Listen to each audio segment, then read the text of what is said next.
বৃষ্টি পরে টাপুর টুপুর, পায়ে দিয়ে সোনার নুপুর, আঁকা বাঁকা মেঠো পথে কোন রূপসী হেঁটে যায়, আঁকা বাঁকা মেঠো পথে কোন রূপসী হেঁটে যায়, টানটানা টানটানা টানা টানা না টানা না না টানটানা টানটানা না না টানা টানা না। প্রচন্ড গতিবেগে বৃষ্টি পড়তে আছে।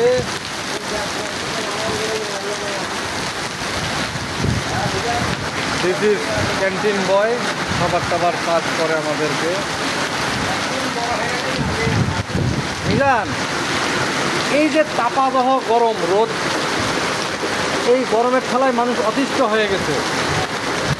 এখন যে বৃষ্টি আসলো, এখন তোমার হলো কি বলবো, তোমার বক্তব্য কি? তুমি কেমন ফিল করছো এই ঠান্ডা আবহাওয়ার মধ্যে? তুমি খুশি না বেজার, না মেজাজ গরম, না মন খারাপ?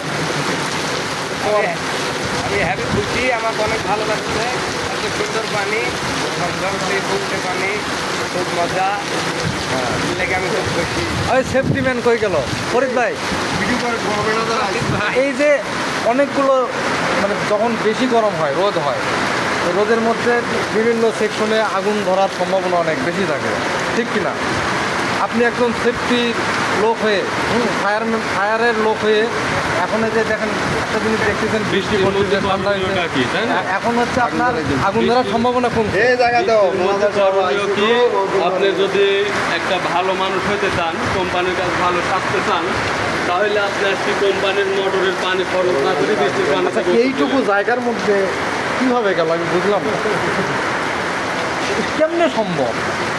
নিশ্চয় আপনারা বেশি করে মানে সাইড করছেন, আপনার পেটটাও মনে হয় এরকম খুলে মানে এরকম করছিলেন, জায়গাটা একটু মনে হয় বেশি বাড়ায় দিচ্ছেন। এই এতটুকু জায়গার মধ্যে গেল কীভাবে বুঝলাম না তো। ওই একটা মোটা লোক। হ্যাঁ, চমৎকার মেঘযুক্ত আকাশ, কর্দমাযুক্ত পরিবেশ। যা বলছে আগের থেকে ভালো। আপনাকে লিখিয়ে না ধন্যবাদ দেওয়া হলো। হ্যাঁ, আপনার বাসা কোন জায়গা? আমার বাসা হলো রাস্তার পাশে। হোম ডিস্ট্রিক্ট রংপুর না? হ্যাঁ, ওই দিকে। রংপুরের কাছেই।